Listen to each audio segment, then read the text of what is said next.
Taste the Daily.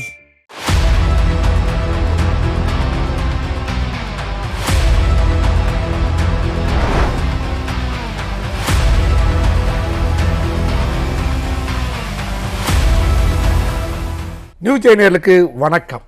சொல்லியடி நிகழ்ச்சிக்குள்ள வரவேற்கின்றோம். இன்றைய சிறப்பு விருந்தினர் ஊடகவியலாளர் திரு ஜெய கணேஷ் அவர்கள்.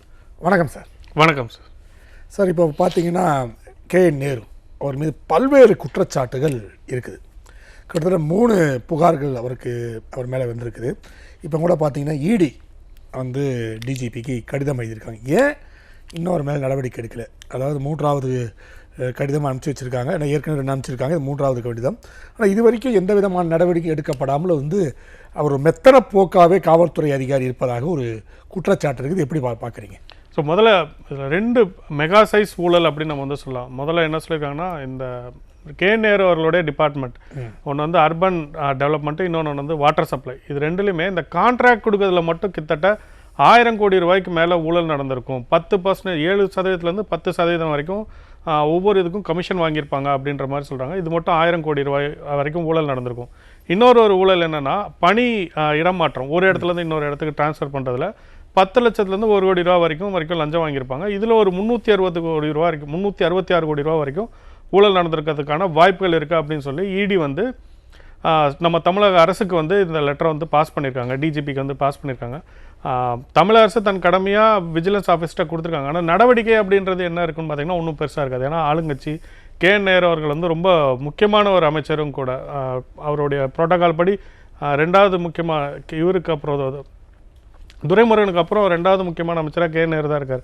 நடவடிக்கைன்றது ஒன்றும் நம்ம பெருசாக எதிர்பார்க்க முடியாது. ஆட்சி மாற்றம் வந்தால் தான் இவர் மேலே இருக்கக்கூடிய நடவடிக்கையை வந்து துரிதப்படுத்தி இவரை வந்து அட்லீஸ்ட் சார்ஜ் ஷீட் ஃபைல் பண்ணுற அளவுக்காவது இது போகுன்றதை எதிர்பார்க்கலாம். இல்லை, இப்போ இந்த ஊழல்கள்னு பார்த்தீங்கன்னா இதில் பல கோடி ரூபா ஊழல், அதாவது யாருமே கற்பனை செய்ய முடியாத பல கோடி ரூபா ஊழல். இந்த ஊழல்லாம் எப்படி நடக்குது? இதை வந்து ஏற்கனவே வந்து இடியே சொன்னாங்க. கிட்டத்தட்ட ஒரு 20 ரூபா நோட்டு இதெல்லாம் வச்சு தான் வந்து வாட்ஸ்அப்பில் அனுப்பிச்சு இதுக்கான ஒரு குறியீடாக அந்த 20 ரூபா நோட்டை யூஸ் பண்ணி அதுலேருந்து தான் வந்து இந்த ஊழல்லாம் பெரிய அளவில் நடைபெற்றிருக்கிறது அப்படின்னு சொன்னாங்க. பட் அவங்க மறுத்தார்கள். அவர் வந்து இல்லவே இல்லை, இது மாதிரி நாங்கள் செய்யவே இல்லைன்னு நேரு அவர்கள் மறுத்தார்கள். இது எப்படி இந்த விஞ்ஞான ஊழல் எப்படி கடைபிடிக்கப்பட்டதுன்னு சொல்ல முடியுமா? இல்லை, அது அவர் சைட்லேருந்து அவர் மறுக்க தான் முடியும். நான் பண்ணேன்னு அவர் சொல்ல முடியுமா? அப்படிலாம் இருக்காது. நிறைய வாட்ஸ்அப் தகவல்களை வந்து சேகரிச்சிருக்காங்க. குறிப்பாக என்ன சொல்கிறாங்கன்னா, பல இடங்களில் நிலம் வந்து வாங்கியிருக்காங்க, கம்மி ரேட்டுக்கு வாங்கியிருக்காங்க. அது அப்புறம் அப்ரைஸ் ஆகிருக்கு. இன்னொரு பக்கம் என்ன சொல்கிறாங்கன்னா, ஆடம்பரமான கேளிக்கை நிகழ்ச்சிகளில் வந்து செலவு பண்ணியிருக்காங்க. கூடுதலாக சொல்லணும்னா லிக்கர் பர்ச்சேஸ் பண்ணுறது, வெளிநாடுகளில் இந்த பணத்தை கொண்டு போய் பதுக்கிறது, இல்லை அங்கே வந்து ஏதாவது ஒரு ப்ராப்பர்ட்டி வாங்குறது, இந்த மாதிரியான விஷயங்களுக்குலாம் வந்து இதில் வந்து ஈடுபட்டிருக்காங்க. அதனால தான் இடி வந்து உள்ளே வந்திருக்கு. நார்மலாக இடி பார்த்திங்கன்னா லோக்கலில் இருக்கக்கூடிய கரப்ஷன்ஸுக்கெலாம் வராது. நீங்கள் எப்போ பணத்தை வெளிநாடுகளுக்கு எடுத்துகிட்டு போகிறீங்களோ அப்போ தான் இடி உங்களுக்கு வரும். உள்ளே வந்து இந்த ஏதோ இங்கே நடக்குதே அப்படிங்கிறத பார்க்க போகிறாங்க. இந்த வெளிநாட்டில் இவங்க பணத்தை கொண்டு போகிறது தான் இடி முதல்ல உள்ளே வரதுக்கான காரணமாக இருக்குது. அதை எடுத்துகிட்டு வந்து தான் நேரு மேலே ஒரு லெட்டர் போட்டிருக்காங்க. ஏன்னா இடி நேராக வந்து எந்த கேஸும் எடுத்துக்க முடியாது. ஒன்று எஃப்ஐஆர் ஃபைல் பண்ணியிருக்கணும், இல்லாட்டி உங்களுக்கு வந்து சுப்ரீம் கோர்ட்டோ இல்லாட்டி தமிழ்நாடு கவர்மெண்ட்டோ கால் பண்ணணும். ஸோ அந்த மாதிரி இங்கே எப்படியும் இந்த கேஸில் எப்படியும் தமிழ்நாடு கவர்மெண்ட் சொல்ல போகிறதில்ல. ஸோ அதனால லெட்டர் எழுதியிருக்காங்க தமிழ்நாடு கவர்மெண்ட்டுக்கு. இந்த மாதிரி ஒரு 2 மெகா சைஸ் ஊழல் நடந்ததுக்கான வாய்ப்புகள் இருக்குது, கூடுதலாக விசாரிங்க அப்படின்னு வந்து சொல்லியிருக்காங்க. ஸோ இவங்க ஃபாரினில் நிறைய இன்வெஸ்ட்மெண்ட்ஸ் பண்ணியிருக்காங்க. அதே மாதிரி லோக்கலில் நிறைய இடங்கள் வந்து கம்மி ரேட்டுக்கு வாங்கியிருக்காங்க, அது வந்து அப்ரைசல் ஆகிருக்கு. ஸோ இந்த மாதிரியான பல விஷயங்களை இவங்க வந்து மாட்டியிருக்காங்க. ஏற்கனவே நேருடைய தம்பி தான் நினைக்கிறேன், ட்ரூ வேல்யூ ஹோம்ஸ் அப்படின்னு சொல்லிட்டு அவங்களுடைய ஓன் கன்ஸ்ட்ரக்ஷன் ப்ராஜெக்ட் வச்சுருக்காங்க. ரொம்ப பெரிய கன்ஸ்ட்ரக்ஷன் நிறுவனம். அதோட சொத்து மதிப்புனா 15 கோடி ரூபா தான் சொல்கிறாங்க. பட் ஆனால் சென்னையில் மெகா சைஸ் ப்ராஜெக்ட்ஸ்லாம் அவங்க பண்ணிகிட்ருக்காங்க. நீங்கள் அடையாரில் பார்த்துருப்பீங்க, இந்த எல்பி ரோடோட ஸ்டார்டிங்கில் ஒரு பில்டிங் ஒன்று கட்டியிருந்தாங்க. 2009 என்னமோ ஆரம்பிச்சது. அந்த ப்ராஜெக்ட் அப்படியே ஹால்ட் பண்ணிட்டாங்க. ஏன்னா 2011 ஆட்சி மாற்றம் வந்ததுக்கப்புறம் இவங்க மறுபடியும் ஜெயிச்சு வந்தோடனே ஒரே வருஷத்தில் சல்லுன்னு பில்டிங்கை முடித்தாங்க. கிட்டத்தட்ட ஒரு 100 அப்பார்ட்மெண்ட்ஸ்க்கு மேலே இருக்கும். ஒரு அப்பார்ட்மெண்ட்டில் 2 கோடியிலேருந்து 4 கோடி ரூபா வரைக்குமான அமௌண்ட் இருக்கும். கிட்டத்தட்ட 200 கோடி ரூபா 300 கோடி ரூபா ப்ராஜெக்ட். ஆனால் இது எதுவுமே இவங்களுடைய சொத்து கணக்குலையோ இல்லை இவங்க இந்த நிர்வாகங்கள்லையும் எங்கேயுமே காட்டுற மாதிரி தெரியல. இதெல்லாமும் இடி வந்து கூடுதலாக விசாரிக்கணும் அப்படின்றது தான் என்னோட ரெக்வஸ்ட்டாக இருக்குது. இப்போ நேருவோடைய சொத்து பார்த்திங்கன்னா 3 கோடி ரூபா வந்து அஃபிடபிள் பண்ணியிருக்காரு இந்த தேர்தலில். ஆனால் அவர் ஆழ்வார்பேட்டில் அவரோட வீடை நீங்கள் பார்த்துருப்பீங்க, அவரே வீடியோ போட்டிருப்பார். அந்த வீட்டில் அந்த கார் பார்க்கிங்கே அந்த 3 கோடி ரூபா வராது. அது பயங்கரமான காஸ்ட்லியான வீடு. அது யார் பேரில் இருக்குது, யார் எங்கேருந்து அவர் தங்கியிருக்காருங்கிற தகவல் எல்லாம் சொன்னார்னா தான் இன்னும் பெட்டராக இருக்கும். அவர் எந்த மாதிரியான ஊழல் பண்ணியிருக்காரு, அடுத்து எந்த கட்டத்துக்கு நவரும் அப்படின்றதெல்லாம் நம்ம பார்க்க முடியும். ஸோ அதே மாதிரி பார்த்திங்கன்னா இப்போ சுகாதாரம் என்பது மிக முக்கியமான விஷயம். சென்னையில் இப்போ பார்த்திங்கன்னா எப்போவுமே வந்து இந்த பனிக்காலங்களில் வந்து கொசு உற்பத்தி அதிகமாக இருக்கக்கூடிய சூழ்நிலை. இந்த பனிக்காலங்களில் அதிகமாக இருக்கும். அதாவது டிசம்பர், ஜனவரி அந்த மாதிரி காலங்களில் அது கொசு உற்பத்தி அதிகமாக இருக்கும். அதை கண்ட்ரோல் செய்ய பல்வேறு திட்டங்களை வந்து தமிழக அரசு வந்து அமுல்படுத்தும். இப்போ பார்த்திங்கன்னா சமீப காலத்தில் கொசு உற்பத்தி அதுவும் வீரியம் கொண்ட கொசுக்களாக இருக்குதான். கிட்டத்தட்ட வந்து 21 நாட்கள் வாழ வேண்டிய கொசு இப்போ 29 நாட்கள் வாழ வேண்டிய கொசுவாக இருக்குது. அதுவும் அந்த முட்டை பொரிப்பதில் வந்து 11ஆம் நாள் வந்து 9 நாளாக வந்து குறைந்திருக்கிறது. ஸோ வந்து அதிகமான வீரியம் கொண்ட கொசுவாக இருக்குது. ஆனால் அந்த கொசுவின் தன்மையின் காரணமாக பார்த்திங்கன்னா இப்போ சிக்கன் குனியா, டெங்கு போன்ற நோய்கள்லாம் பரவிக்கிட்டு இருக்கிறதா பல்வேறு மருத்துவமனைகளில் கூட்டங்கள் அலமோதுது. நீங்கள் கவர்மெண்ட் ஹாஸ்பிட்டலாம் போனால் கூட்டம் அலமோதுற சூழ்நிலை. ஆனால் இதெல்லாம் கண்ட்ரோல் பண்ணாமல் கொசுவில் வந்து இன்னும் வந்து அதிகமாகி கொண்டிருக்குது. கண்ட்ரோல் பண்ண எப்படின்னே தெரியல அப்படின்னு தமிழக அரசு வந்து முழித்து கொண்டிருக்குது. எப்படி பார்க்குறீங்க இந்த விஷயத்தை? இதுவுமே நம்ம நேரு அவர்களுடைய டிபார்ட்மெண்ட் கீழே தான் வருது. இந்த அர்பன் அப்படின்ற ஏரியாக்குள்ளே தான் வருது. இந்த கொசு ஒழிப்பு, அப்புறம் தண்ணி வந்து ஸ்டாக்னேட் ஆகாமல் இருக்குது, அப்புறம் மழை வெள்ளம் வந்தால் தண்ணி வந்து கடலில் போய் சேருது. இது எல்லாமே பார்த்திங்கன்னா திரும்பி நேரு அவர்களுடைய வருது. நம்ம வந்து சென்னையோடைய டிசம்பர் ஆரம்பிச்சிட்டாலே சென்னைக்கு வந்து ஒரு தலைவலி வந்துடுது சொல்ல. முதல்ல தண்ணி தேங்கும், அதுக்கப்புறம் குளிர் ஜாஸ்தியாகி கொசுக்கள் ஜாஸ்தி வரும். நான் இருக்க மயிலாப்பூர் பகுதி பார்த்திங்கன்னா கொஞ்சம் அட்லீஸ்ட் ரொம்ப அர்பனைஸ்டான ஏரியா. அங்கவே பார்த்தீங்கன்னா மாதத்துக்கு ஒரு தடவை இல்லை 2 மாதத்துக்கு ஒரு தடவை தான் கொசு மருந்து அடிக்க வராங்க. வாரம் எங்கிட்ட கையெழுத்து வாங்குறாங்க. ஆனால் கொசு ஜாஸ்தி இருக்குன்னு அவங்ககிட்ட கம்ப்ளைண்ட் பண்ணால் இது கொசு மருந்து கிடையாது, இது வந்து லார்வாக்கான மருந்து. நேற்று என்கிட்ட கையெழுத்து வாங்கினார் ஒருத்தர். நான் கேட்டேன், கொசு ஜாஸ்தி இருக்குங்க, கொஞ்சம் வீட்டிலலாம் அடிங்கன்ற. இது கொசு மருந்தே கிடையாதுங்க, லார்வா மருந்து, கொசு மருந்து வரும் அப்படின்னு சொல்கிறார். எனக்கு தெரிஞ்ச அந்த வெள்ளை கலரில் புகை அடிச்செல்லாம் நான் டிசம்பருக்கு முன்னாடி தான் பார்த்துருக்கேன். அதுக்கப்புறம் வரவே இல்லை. கொசு மருந்து பற்றாக்குறையாக இருக்குது அப்படிங்கிறது தான் செய்திகள் வருது. இவங்க கூடுதலாக என்ன பண்ணுறாங்கன்னா, பக்கிங்ஹாம் கால்வாயில் ட்ரோன் விட்டு நாங்கள் கொசுக்களை வந்து கொல்ல போகிறோம் அப்படின்றதெல்லாம் செய்திலாம் பார்த்துருக்கேன். நான் ட்ரோன் விட்றதெல்லாம் பார்த்துருக்கேன். அது ஒரு தடவை விட்டாங்க, அதுக்கப்புறம் அதையும் காணோம். தண்ணி தேங்கிறதுக்கான எந்த ஒரு நடவடிக்கையும் எடுக்கல. இந்த கூடுதலாக ரொம்ப நகைப்புக்குரிய விஷயமா என்னென்னா, கொசு வராமல் இருக்கிறதுக்கு நீங்கள் வீட்டில் என்ன பண்ணுவீங்க? கொசு வெள்ளம் அடிக்கும். பொதுவாக நம்ம அதுதானே பண்ணுவோம். இவங்க பாதாள சாக்கடையிலேருந்து தான் கொசு அதிகமாக வருதுன்னு சொல்லி பாதாள சாக்கடைக்கு கொசு வலை போட்டுக்கிட்டு இருக்காங்க. இதெல்லாம் என்ன சொல்றது? என்ன சொல்றாங்களாமா, இல்லை அந்த லார்வா வந்து உற்பத்தியாகி கொசு முட்டையாக வர்றதுக்கு முன்னாடி வந்து அங்கே சாக்கடை தான் இருக்கும். ஸோ அங்கேருந்தா வந்து கொசு உற்பத்தியாகி வெளியே வரும். ஸோ நாங்கள் வந்து வலையை போட்டோன்னா கொசு உற்பத்தியாகி வெளியே வராது. அது குழந்தையாக இருக்கும்போதே அது வந்து வெளியே வராமல் அது வந்து திணறி அதுக்கு அலம் இறந்து போயிடும் அப்படின்ற மாதிரி ஒரு விளக்கத்தை நீ கொடுத்துருக்காங்க அவங்க. இந்த மாதிரி விளக்கம்லாம் நம்ம திமுக கிட்ட தான் கற்றுக்கணும், வேற எங்கேயுமே கற்றுக்க முடியாது. ஏன்னா சென்னை முழுக்க எத்தனை பாதாள சாக்கடைக்கான ஓப்பனிங்ஸ் இருக்கும், எல்லாத்துக்கும் கொசு வலை போட முடியுமா? போட்டால் அது எத்தனை நாளைக்கு தங்கும்? மேலே ரோடு மேலே வண்டிகள் போகுது, நாய் இருக்கும், ஏதாவது ஒன்று வந்து கொசு வலை ஓட்ட போட்டால் திருப்பி கொசு வெளியில் வரதான் போகுது. இதெல்லாம் ஒரு ஃபீஸிபிள் சொல்யூஷனே கிடையாது. ஏதாவது உலக நாடுகள் இந்த மாதிரி பண்ணியிருக்காங்களா? இதெல்லாம் திமுக தான் வந்து கற்றுக்கணும், காசை எப்படி விரயம் பண்ணணும் அப்படின்றது. இதே கொஞ்சம் இன்னும் ட்ரெண்டிங்காக இருந்ததுன்னா உடனே இதுக்கு ஒரு பேர் வச்சு முதல்வரே வந்து திறந்து வச்சிருந்தாலும் ஆச்சரியப்படுறதுக்கு இல்லை. அந்த அளவுக்கு இது வந்து ஒரு பிரபலமான ஒரு விஷயமா தான் போயிருக்கும். கண்டிப்பாக. இன்னொரு விஷயம் பார்த்தீங்கன்னா சார், இதே சிஎம்டிஏ சொல்கிறாங்க பல்வேறு திட்டங்களுக்கு கிட்டத்தட்ட ஒரு 60 கோடி ரூபா ஒதுக்கியிருக்காங்க. ஆனால் அந்த 60 கோடி ரூபா எங்கே போச்சுன்னே தெரியல. ஆனால் திட்டங்களும் இழுபறியிலே இருக்குது அப்படின்னு குற்றச்சாட்டு வைக்கப்படுது. சிஎம்டிஏ நீங்கள் பார்த்தீங்கன்னா வந்து சேகர் பாபு அவர்களுக்கு கண்ட்ரோலாக தான் இருக்குது. அந்த ஊழல் பண்ணுறதுக்கு மட்டும் அந்த பல்வேறு இடங்களில் வந்து வேளச்சேரியில் வந்து ராம்சார் பகுதியில் வந்து வீடு கட்டுவதில் அவ்வளவு ஆர்வத்தை காட்டினார்கள். எப்படியாவது நம்ம வித்துட்டு பண்ணாங்க. அப்போ இந்த இடத்துல பார்த்தீங்கன்னா கிட்டத்தட்ட 60 கோடி ரூபாய் வளர்ச்சிக்காக இருக்கக்கூடிய தொகை எங்கே போச்சுன்னே தெரியல. எப்படி பார்க்குறீங்க இதெல்லாம்? இல்லை, சென்னை என்ன வளர்ச்சி அடைஞ்சிருக்குன்னு நீங்கள் பார்க்கலாம். நான் இந்த இவங்க ஆட்சிக்கு வந்தோடனே இவங்க முதல்வர் ஒரு அறிக்கை கொடுத்தாரு, சென்னையில் இருக்க டோலெல்லாம் தூக்கிடுவோம் அப்படின்னாரு. எனக்குலாம் ரொம்ப ஆச்சரியம். முதல்வர் சொன்னதையும் செய்வோம், சொல்லாததையும் செய்வோம்லாம் சொல்லியிருந்தாரு. பயங்கர ஆச்சரியம், எப்படி டோலை தூக்கிட்டாங்களே, எப்படி இது நடக்க போகுதுன்னு. அப்புறம் தான் தெரிஞ்சது ரோடு பூரா காலியாக போகுது.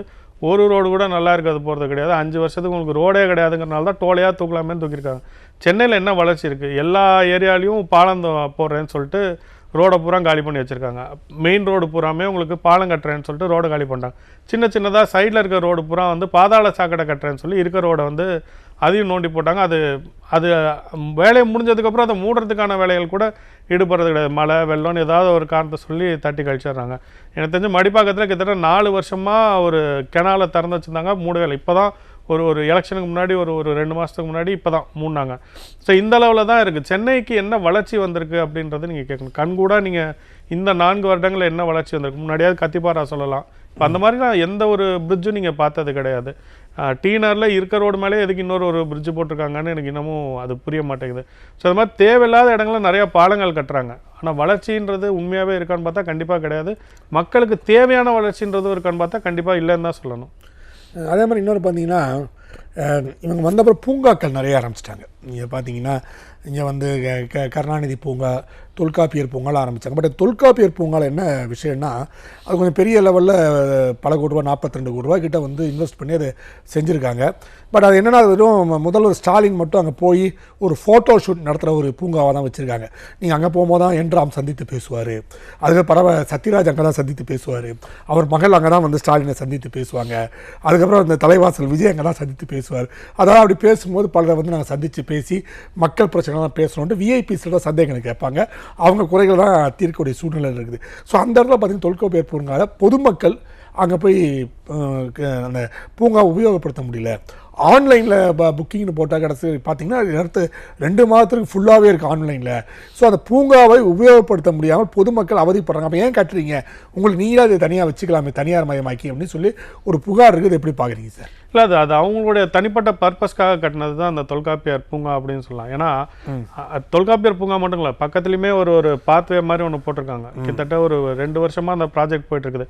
நீங்கள் மந்தவெளி டிப்போலேருந்து ஆரம்பிச்சிங்கன்னா இந்த கடற்கரை வரையும் ஒரு கால்வாய் ஒன்று போகும். அதிலலாம் நீங்கள் பார்த்துட்டு வரலாம் அப்படின்லாம் இவங்களுக்கு ஒரு பெரிய பில்டப்லாம் கொடுத்தாங்க. ஆனால் இன்றைக்கி வரைக்கும் அது எதுவுமே திறந்த மாதிரி தெரியல. தொல்காப்பியர் பூங்கா என் வீட்டிலேருந்து ரொம்ப பக்கம், அது உள்ளே போகவே முடியாது. ஏன்னா அது கம்ப்ளீட்டாக பிளாக்டு. பக்கத்தில் எப்பயாவது இந்த அம்பேத்கருடைய நினைவு நிலையத்தில் பிறந்தநாள் ஒட்டி மட்டும் அந்த இடத்துல அரசியல் தலைவர்கள் வருவாங்க, மிச்சப்படி எதுவுமே இருக்காது. இவங்க பர்சனலாக வாக்கிங் போகிறதுக்கு ஒரு பூங்கா ஒன்று கட்டியிருக்காங்க. அங்கே யாராவது முக்கியமானவர்கள் வரணும் பார்க்கணும் அப்படின்னா ஒரு ஃபோட்டோ ஷூட் நடத்திட்டு முடிச்சுட்டு வெளியில் வந்துடுவாங்க. ஸோ அதுக்காக மட்டுமே தான் கட்டினதே தவிர அது தொல்காப்பியருக்கோ தமிழ் வளர்ச்சிக்கோ இல்லை மக்களுக்காகவோ கட்டின பூங்காவே கிடையாது. அது ஒரு ஃபோட்டோ ஷூட்டுக்கான ஒரு ஸ்பேஸ். அப்படி தான் நம்ம அதை எடுத்துக்கணும். ஸோ இன்னொரு விஷயம் நீங்கள் பார்த்தீங்கன்னா இப்போது சமீபத்தில் பார்த்தீங்கன்னா திருவள்ளூரில் வந்து போதைப்பொருள் உபயோகப்படுத்தி வந்து கஞ்சா போன்ற விஷயப்படுத்தி இளைஞர்கள் கொல்லப்பட்டிருக்கிறார்கள். அதே மாதிரி வேளச்சேரியில் ஸ்விக்கி போன்ற இதில் டெலிவரி செஞ்ச பையனை வந்து போதைப்பொருள் அதிகமாகி கஞ்சா உபயோகப்படுத்தி அவரை வெட்டியிருக்காங்க. ஸோ இப்போ பார்த்தீங்கன்னா இந்த போதைப்பொருளை உபயோகப்படுத்தி இது மாதிரி கொள்ளை அதே மாதிரி நீங்கள் பார்த்தீங்கன்னா இந்த திருத்தணியில் இந்த ஒரிசா அந்த நபர் எங்கே போனார்னு இதுவரையும் தெரியல. சிகிச்சைக்கு போனாரா, மருத்துவமனைக்கு போனாரா, காலமாயிட்டாரா, எதுவுமே தெரியல. ஸோ அந்த போதைப்பொருள் உபயோகித்தால் பல்வேறு சட்ட ஒழுங்கு பிரச்சனை அதிகமாக கொண்டு இருக்கு. எப்படி பார்க்குறீங்க சார்? இல்லை, போதைப்பொருள் தமிழ்நாட்டுக்கு ஒரு பெரிய பிரச்சனை. அதுவும் இப்போ இந்த 4.5 ஆண்டுகளில் பார்த்தீங்கன்னா எல்லா இடத்துலையும் போலீஸும் பிடிச்சிக்கிட்டு இருக்காங்க. ஆனால் உபயோகமும் ரொம்ப ஜாஸ்தி இருந்துட்டு இருக்கு. நீங்கள் வெறும் ஒரு ஃபோன் காலில் வாட்ஸ்அப் மெசேஜ் அனுப்பிச்சு அதிகமான போதைப்பொருள் வாங்குறதுக்கு அளவுக்குள்ள தான் இருக்கா. இன்னும் பொட்டிக்கடையில் நேராக வச்சு விற்காத ஒன்று தான் குறை. மிச்சபடி அது எல்லா இடங்கள்லையும் சர்வசாதாரணமாக அது கிடைக்கிறதுக்கான வாய்ப்புகள் தான் இருக்குது. நேற்று கூட ஒரு பையன் வந்து திருப்பி இன்ஸ்டாகிராமில் ரீல்ஸ் போடுறேன்னு சொல்லிட்டு கத்தி எடுத்துகிட்டு வந்து போதைப்பொருளுக்கு அடிமையான ஒரு பையன் ஒரு காலேஜ் படிக்கக்கூடிய நபரோட சண்டை போட்டு அவர் மண்டையை வந்து உடச்சிருக்காரு. ரொம்ப ஒரு சர்ச்சைக்குரிய விஷயமா தான் போட்டிருக்கு. அவர் ரீல்ஸில் போடுறாரு, கத்தியை எடுத்துகிட்டு வந்து ரீல்ஸ் போடுறாரு.